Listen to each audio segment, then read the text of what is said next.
Di sini siaran luar negeri All India Radio, seksi bahasa Indonesia, media sosial. Pertama-tama kami sampaikan Warta Berita. Warta Berita dibaca Kishore Das.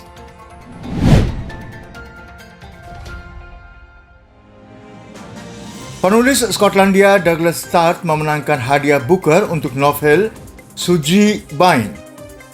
Penulis Skotlandia Douglas Stuart memenangkan penghargaan Booker tahun 2020 untuk fiksi dengan novel debutnya Suji Bain. Novel itu menggambarkan seorang anak laki-laki yang tumbuh di Glasgow pada tahun-tahun ke-80-an dengan seorang ibu yang berjuang melawan kecanduan. Stuart berusia 44 tahun yang memenangkan hadiah £50,000 setelah diumumkan sebagai pemenang oleh Ketua Juri Margaret Bisbee menyampaikan pidato penerimaan. Berdasarkan masa kecilnya sendiri, buku Stuart dideskripsikan sebagai kisah panas tentang anak laki-laki yang tumbuh di Glasgow dari Thatcher. Dia mendedikasikan buku itu untuk ibunya sendiri yang meninggal karena alkoholisme ketika dia berusia 16 tahun. Daftar pendek hadiah Booker juga termasuk novel Burnt Sugar dari penulis asal India Avni Doshi. Pertama kali diberikan pada tahun 1999, hadiah Booker dianggap sebagai salah satu hadiah utama untuk fiksi sastra yang ditulis dalam bahasa Inggris. Yaman dalam bahaya kelaparan terburuk di dunia dalam beberapa dekade, demikian dikatakan PBB. Sekretaris Jenderal Perserikatan Bangsa-Bangsa Antonio Guterres telah memperingatkan bahawa Yaman yang dilanda perang berada dalam bahaya kelaparan terburuk yang pernah terjadi di dunia dalam beberapa dekade. Antonio Guterres kemarin mengatakan bahawa jika tidak ada tindakan segera, maka jutaan nyawa mungkin hilang. Negara yang telah mengalami perang 5 tahun antara pemberontak Houthi yang didukung Iran dan pasukan pemerintah. Peringatan dari Guterres diadakan ketika Amerika Serikat mengancam akan memasukkan kelompok Houthi ke daftar hitam sebagai bahagian dari kampanye tekanan maksimumnya terhadap Tehran.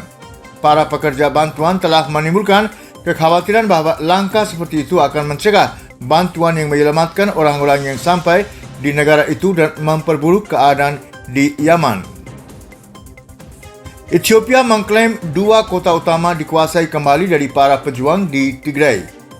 Pasukan Ethiopia telah menguasai kembali 2 kota dari pasukan pemberontak di wilayah Tigray Utara, demikian dikatakan pemerintah. Pertempuran terus meningkat dalam perang 2 minggu yang telah menyebabkan keadaan darurat kemanusiaan yang meningkat di negara itu. Sebuah pernyataan pemerintah kemarin mengatakan bahawa pasukan Ethiopia merebut kembali kota Aksum dan Adwa. Pemerintah mengatakan pasukannya sekarang bergerak menuju kota Adigrat sekitar 120 km di utara Mekele, ibu kota regional Tigray. Ratusan orang tewas dalam konflik antara pemberontak Front Pembebasan Rakyat Tigray, yaitu TPLF, dan pemerintah pusat. Puluhan ribu pengungsi telah melarikan diri dari pertempuran di Tigray. Konflik tersebut meletus 2 minggu lalu setelah apa yang oleh pemerintah Perdana Menteri Abiy Ahmad disebut sebagai serangan TPLF terhadap tentara yang ditempatkan di wilayah tersebut. Trump menderita kerugian ganda untuk membalikkan hasil pemilihan umum Amerika Serikat. Tawaran putus asa Presiden Donald Trump untuk membatalkan hasil pemilihan umum 3 November mendapat pukulan lagi kemarin setelah diumumkan bahawa ia telah kehilangan Georgia. Sementara pemenangnya Presiden terpilih Joe Biden mengisi lebih banyak pekerjaan di pemerintahan Amerika Serikat yang akan datang. Joe Biden sedang siap untuk menjabat pada tanggal 20 Januari, tetapi Trump telah menolak untuk menyerahkan kekuasaan dan berusaha untuk membatalkan dan membalikkan hasil pemilihan melalui tuntutan hukum dan penghitungan ulang di sejumlah negara bahagian, mengklaim penipuan pemilih yang agak besar. Kampanye Trump mendapat satu kejutan lagi kemarin ketika Menteri Luar Negeri Georgia Brad Raffensperger mengumumkan bahawa penghitungan ulang manual dan audit semua surat suara yang diberikan di negara bahagian selatan telah menentukan bahawa Biden adalah pemenangnya. Biden adalah Demokrat pertama yang menang dari Georgia sejak tahun 1992. Tingkat pemulihan COVID-19 meningkat menjadi 93,67% di negara ini. Dengan 46.232 infeksi baru COVID-19, total kasus India menyentuh 9.050.598. Dengan 564 kematian baru dalam 24 jam terakhir, jumlah kematian telah meningkat menjadi 132.726. Kementerian Kesehatan mengatakan kasus aktif mencapai 439.747. Total kasus yang dipulih menjadi 8.478.124. Dalam 24 jam terakhir, 49.715 orang telah menjadi sembuh. Angka pemulihan menjadi 93,67%. Dewan Riset Medis India ICMR mengatakan total jumlah sampel yang diuji hingga kemarin adalah 130.657.808. Ini termasuk 1.066.022 sampel yang diuji kemarin. Vaksin Oxford AstraZeneca menunjukkan respon imun yang kuat pada lansia. Kandidat vaksin Oxford AstraZeneca COVID-19 menunjukkan respons kekebalan yang kuat pada orang dewasa berusia 60-an dan 70-an. Menurut para peneliti, meningkatkan harapan bahwa vaksin itu dapat melindungi kelompok usia yang paling berisiko terhadap virus. 3 vaksin yaitu Pfizer, BioNTech, Sputnik dan Moderna telah melaporkan data awal yang baik dari uji coba fase ketiga dengan satu menunjukkan 94% orang di atas 65 tahun dapat dilindungi dari COVID-19. Sistem kekebalan orang yang lebih tua yang lebih lemah umumnya berarti vaksin cenderung tidak berfungsi sebaik yang mereka lakukan pada orang yang lebih muda. Namun, hasil uji coba dari Universitas Oxford yang ditinjau oleh rekan sejawat di Lancet menunjukkan bahwa mungkin tidak menjadi masalah. Mereka menunjukkan bahwa orang dewasa yang lebih tua berusia antara 56 dan 69 tahun dan lebih dari 70 tahun memiliki respons kekebalan yang serupa dengan orang dewasa yang lebih muda berusia antara 18 sampai 55 tahun. Dr. Mahesi Ramaswamy, seorang peneliti di kelompok vaksin Oxford, mengatakan 2 minggu setelah dosis kedua, lebih dari 99% peserta dari segala usia memiliki respon antibodi yang menetralkan. Perdana Menteri Modi meninjau kesiapan pengiriman distribusi dan administrasi vaksin COVID-19. Perdana Menteri Narendra Modi mengadakan pertemuan untuk meninjau kesiapan pengiriman distribusi dan administrasi vaksin COVID-19. Dalam pertemuan kemarin, Perdana Menteri berpesan agar segala upaya harus dilakukan untuk memfasilitasi penelitian, pengembangan dan pembuatan vaksin. 5 vaksin sedang dalam tahap pengembangan lanjutan di India, 4 di antaranya berada di tahap 2 atau 3 dan 1 di tahap 1 atau 2. Negara-negara seperti Bangladesh, Myanmar, Qatar, Bhutan, Swiss, Bahrain, Austria dan Korea Selatan telah menunjukkan minat yang besar dalam bermitra untuk pengembangan vaksin dan penggunaan vaksin India. Dalam upaya memberikan vaksin pada kesempatan pertama yang tersedia, database perawatan kesehatan dan pekerja garis depan, penambahan rantai dingin dan pengadaan alat suntik dan jarum suntik sedang dalam tahap persiapan lanjutan. Perdana Menteri telah mengarahkan untuk bekerja sama dengan semua lembaga dan regulator nasional maupun internasional ternama untuk memastikan ketelitian dan standar global tertinggi dalam penelitian dan manufaktur India. Modi mengarahkan bahwa rencana terikat waktu ditetapkan untuk izin peraturan yang cepat dan pengadaan tepat waktu untuk peluncuran awal dari upaya vaksinasi. Misi Sagar 2, kapal Angkatan Laut India Airawat, sudah tiba di pelabuhan Mombasa di Kenya. Sebagai kelanjutan dari misi kemanusiaan yang sedang berlangsung, yaitu Sagar 2, kapal Angkatan Laut India Airawat mencapai kemarin di pelabuhan Mombasa di Kenya. Pemerintah India memberikan bantuan kepada negara asing sahabat untuk mengatasi bencana alam dan pandemi COVID-19 dan menuju INS Airawat yang sama membawa bantuan pangan untuk masyarakat Sudan Selatan. Kementerian Pertahanan dalam sebuah pernyataan mengatakan bahwa ikatan persahabatan yang kuat dan hubungan persaudaraan antara India dan negara-negara di Afrika telah dijalin dan diperkuat selama beberapa abad. India selalu berdiri dalam solidaritas dengan negara dan masyarakat di Afrika dan telah bermitra dalam menjalankan program pembangunan, pengembangan kapasitas dan bantuan kemanusiaan. India memainkan peranan penting dalam memastikan solusi perawatan kesihatan yang hemat biaya dan inovatif untuk masa depan. Demikian kata Piyush Goyal. Menteri Perdagangan dan Industri Piyush Goyal mengatakan bahawa India akan memainkan peranan penting dalam memastikan penyelesaian perawatan kesihatan yang hemat biaya dan inovatif untuk masa depan. Goyal berpidato di KTT Asia Health 2020 Konfederasi Industri India kemarin. Menteri menekankan pentingnya memastikan vaksin untuk COVID-19 dengan harga yang terjangkau bagi semua, termasuk negara kurang berkembang dan miskin. Ia mengatakan upaya bersama untuk menemukan vaksin COVID-19 ini benar-benar menyatukan semua orang. Goyal berkata bahwa vaksin yang dikembangkan dalam negeri berkembang dengan sangat cepat. Perdana Menteri akan menghadiri KTT G20 mulai hari ini. Perdana Menteri Narendra Modi akan menghadiri KTT G20 ke-15 mulai hari ini.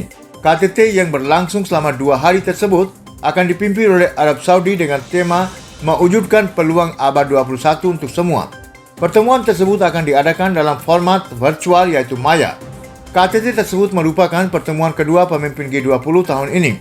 Fokus KTT G20 adalah pemulihan yang inklusif, tangguh dan berkelanjutan dari COVID-19. Selama KTT, para pemimpin akan membahas kesiapsiagaan pandemi dan cara serta sarana untuk memulihkan pekerjaan. India akan memasuki Troika G20 bersama dengan Arab Saudi ketika Italia akan mengambil alih jabatan kepresidenan G20 pada tanggal 1 Desember tahun ini. Sekian saudara pendengar Warta Berita dari siaran luar negeri All India Radio Seksi Bahasa Indonesia Media Sosial.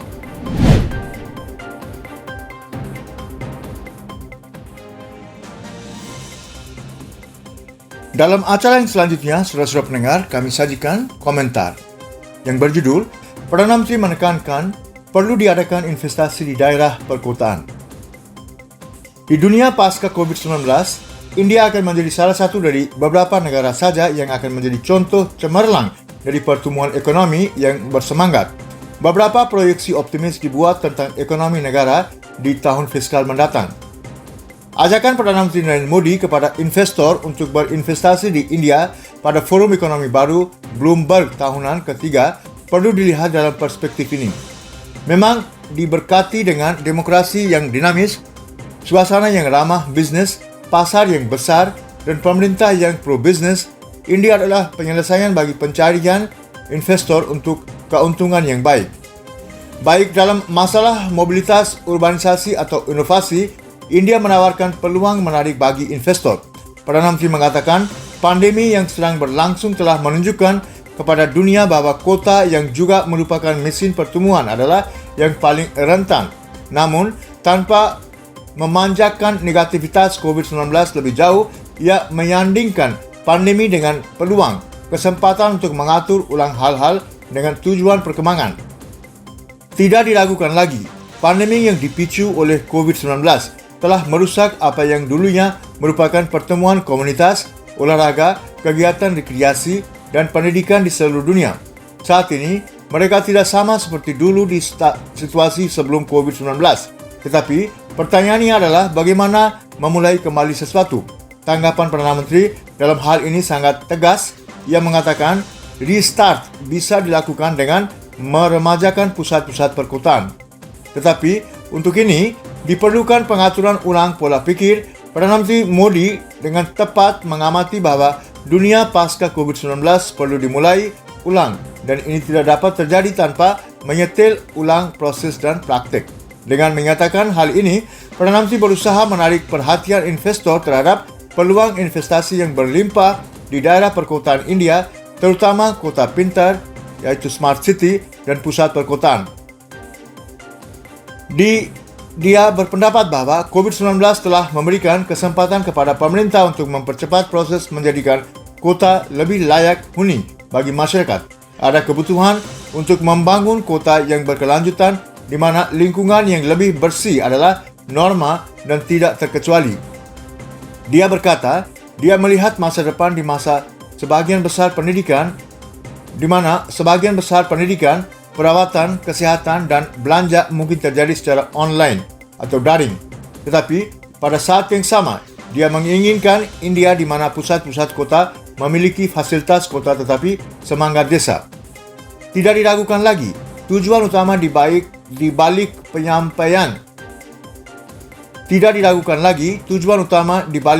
menyampaikan keinginan tersebut adalah untuk menyadarkan para calon investor tentang peluang di daerah perkotaan India di mana lanskap pembangunan telah berubah dalam beberapa tahun terakhir. Digital India, Startup India, perumahan yang terjangkau, Real Estate Regulation Act dan Metro Rail di 27 kota telah membantu mengubah lanskap perkotaan India. Sekarang ada target untuk membangun mendekati 1,000 km sistem kereta metro di negara ini pada tahun 2022. Dengan melakukan inisiatif tersebut, India memiliki tujuan ganda. Pertama, untuk menciptakan lapangan kerja di daerah perkotaan, dan kedua, membuat kota-kota di India modern, bersih, sistematis, dan menarik. Tolok ukur tersebut telah diterapkan dalam kasus 100 kota Smart City yang dipilih melalui proses 2 tahap. Itu melibatkan kompetisi nasional yang menjunjung tinggi filosofi federalisme kooperatif dan kompetitif. Untuk menyampaikan pesannya di kalangan investor bahwa proyek kota Smart City tidak efektif, agak aktif dan berjalan dengan baik, Perdana Menteri mengatakan Smart City ini telah menyiapkan proyek senilai hampir 2 triliun rupiah atau 30 miliar dolar Amerika Serikat. Selain itu, proyek senilai 20 miliar dolar telah selesai atau hampir selesai. Dengan menyajikan gambaran rinci tentang pekerjaan proyek Smart City, Perdana Menteri Modi menyampaikan pesan yang kuat bahwa pemerintahnya berkomitmen untuk membawa India ke ketinggian baru di bidang urbanisasi. Program-program seperti membangun rumah untuk orang miskin, pembangunan infrastruktur yang lebih baik, meningkatkan transportasi umum, dan menyediakan air minum bersih di daerah perkotaan sedang berjalan.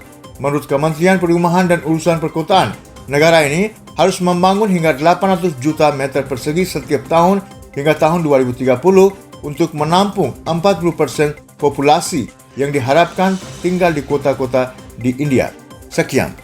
Demikianlah saudara-saudara pendengar, komentar dari siaran luar negeri All India Radio, seksi Bahasa Indonesia Media Sosial. Terima kasih.